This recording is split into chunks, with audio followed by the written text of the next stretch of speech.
Good morning, dear friends. I am Dr. Rajin, Linus, Associate Professor and HOD of Electrical Engineering Department at Sanjay Godavat University, Kolhapur, Maharashtra. Under this electromagnetic theory series, we have come to know what is meant by Cartesian coordinate system, what is meant by cylindrical coordinate system, and what is meant by spherical coordinate system, how one can convert Cartesian coordinate to different other coordinates, similarly different other coordinate to Cartesian, and what are the importance as well, right? So in this lecture we are going to learn about that basics of electrostatics, including Coulombs law, and how the forces between the charges and what are the parameters we have to be considered for finding the forces between these two charges. All those things we are going to learn today. I hope my screen is visible to you. So in this electrostatics, normally we have two types of charges. We have positive charges can be classified as positive charge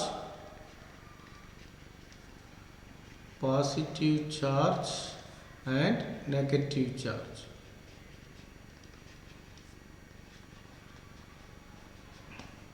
We will normally represent it as Q1 positive and Q positive, and this will be, we have Q negative, like we usually represent like this, positive charge and negative charge, right?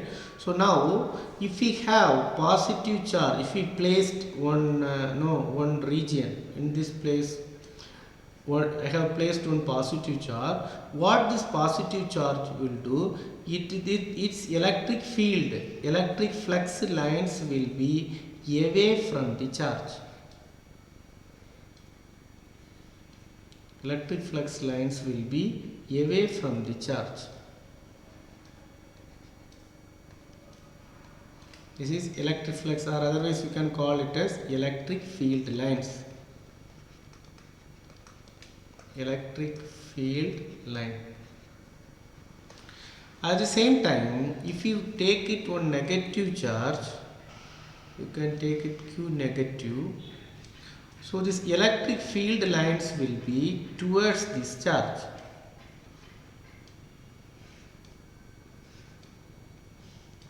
So electric field lines will be towards this charge.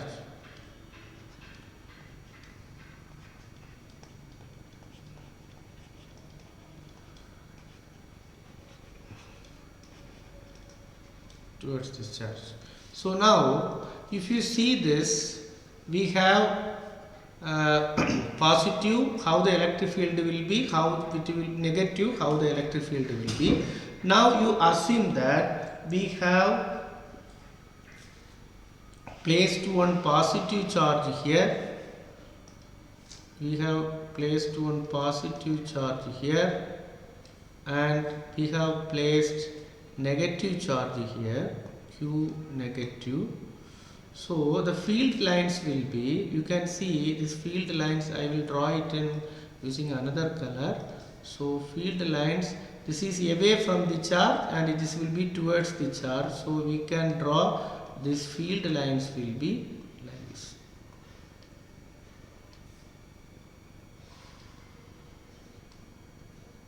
So away from this charge, field lines,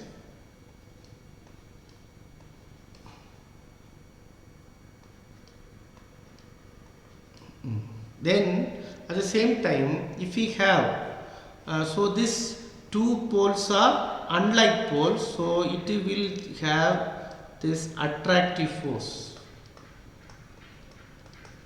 I will let you know in the next slide or next page how that force magnitude will be. So this will be attractive force, and at the same time if we have positive charge here, then same positive charge here, so then here the field lines will be like this. Field lines will be like this.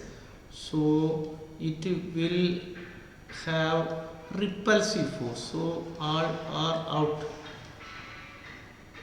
Also this will be, it will generate a repulsive force. Similarly, if we have the negative charge also, if we have negative charge, then field lines will be towards this negative charge. So this will also generate this repulsive force.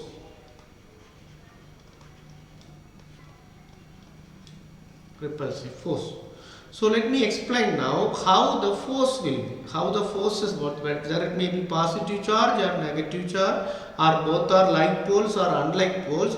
Already we come to know it will have experience of force. So how the force will be? So for that, Coulomb has introduced that law that is called as Coulombs law. Introduces this Coulombs law. In this Coulombs law, if we place the two charges, maybe positive or negative, so if we take it, maybe if we assume that positive and negative charge, so we can take this is Q1 and Q2. From this we will come to know this will be attractive force. Q1 and Q2 are attractive force.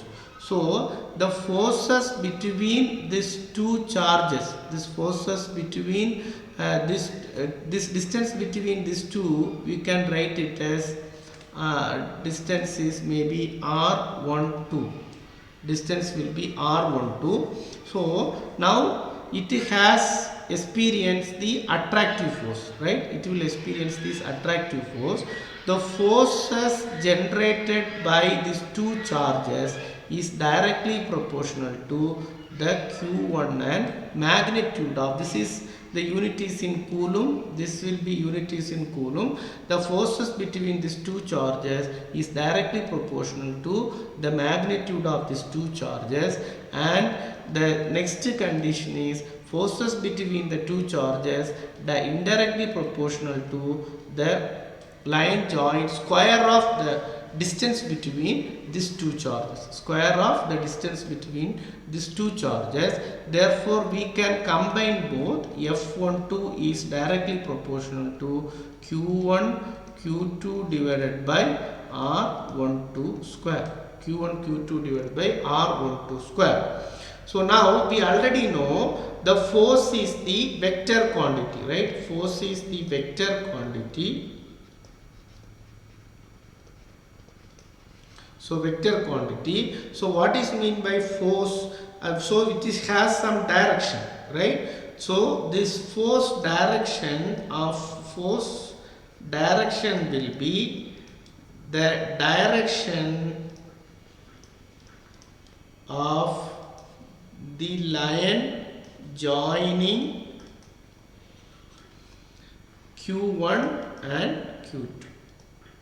Force will be, direction is, it will be the line, direction of the line joining Q1 and Q2. For example, this is the line joining these two, right? This is the line, I will draw it another. So this is the line joining these two. The forces will be along this. Attractive force means this will be attract like this. Repulsive force means it will go outward. So all are in the line joining, direction of the line joining these two vectors. For example, if so that unit vector along this will be, if you write it in another way, for example, if we have this x-axis, then this will be x-axis, this is y-axis, if this is z-axis. So now if these charges are placed here, if these two charges are along this y-axis, forces will be along the direction of y-axis only. If suppose if you place these charges here, another one charge here, so the forces along these two, forces due to this charge will be along the z-axis only. Similarly, if you place this charge here, the forces between these two will be along the direction of x-axis only. So we can write it now, force can be the direction of the line joining, the direction of force is the direction of the line joining these two vectors, these two charges q1 and q2. Therefore, we can write F12 is equal to 1 by 4 pi epsilon naught epsilon 4 pi epsilon into q1 q2 by r12 square. So this 1 by 4 pi epsilon naught is called as constant of proportionality. Constant of proportionality. Therefore, so that now we can write now in vector form. So F12 vector is equal to 1 by 4 pi epsilon into q1 q2 divided by r12 square in the unit vector along the direction of the line joining these two. So if you take this y axis, if these two charges, so the unit vector along the direction of y you can take j vector. Already you are familiar with that. So now if we take these two, for assume we are considering these two charges only along x axis, unit vector along the direction of x axis will be I vector. Similarly z axis k vector. So like that f we can be written as 1 by 4 pi epsilon q1 q2 r12 by u12. U12 means nothing but what? Unit vector of r12. Unit vector of r12. So we can write it now this in easiest way, that we can write this instead of u12, you can write that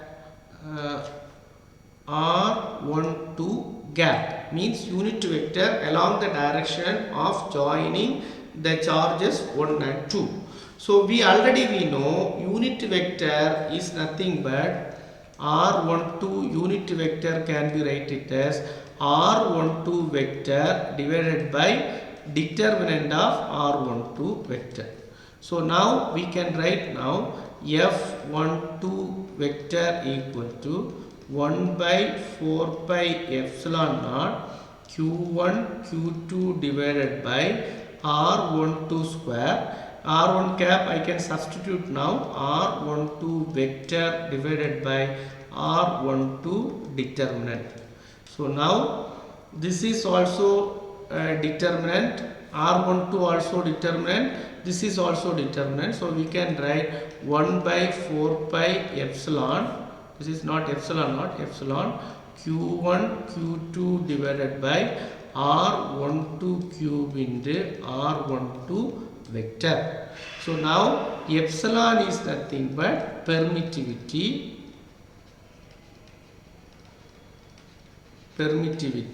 So epsilon normally epsilon naught into epsilon r.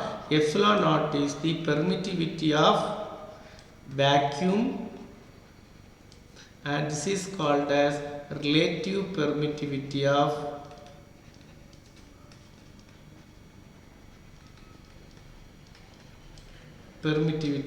medium.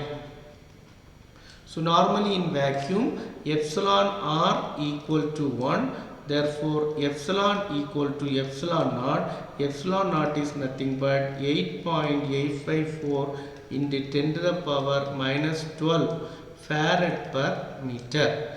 Therefore we can finally write f12 vector equal to 1 by 4 pi epsilon naught q1 q2 divided by r12 square into r12 gap, or 1 by 4 pi epsilon naught q1 q2 divided by r12 cube into r12 vector. So this is the Coulombs law formula to find the forces between the two charges, whether it may be attractive force and repulsive force. Let me summarize one time.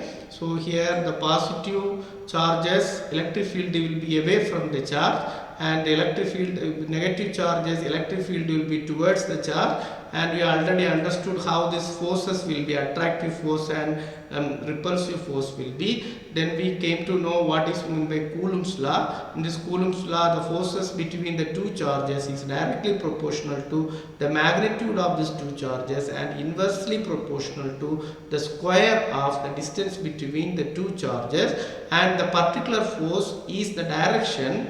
That direction will be, the direction will be the line joining these two charges, direction of the line joining these two charges. So finally we conclude with this formula, F12 equal to 1 by 4 pi epsilon naught Q1 Q2 by R12 square into R12 cap. So this is nothing but, R12 gap is nothing but unit vector of the vector joining these two vectors. So this is the not unit vector, this is the R12 vector, distance vector, we will call it as distance vector. So then this will be distance magnitude in meter. Then Q1 Q2 are charge, magnitude of charge in coulomb, So I hope you can understand this concept, how this equations will be and how the attractive and repulsive force will be. In the next class I am going to learn about how the electric field intensity. Before that, some tutorial problems related to Coulombs law. Those who have not subscribed this channel, kindly subscribe. Wish you all the best. Thank you.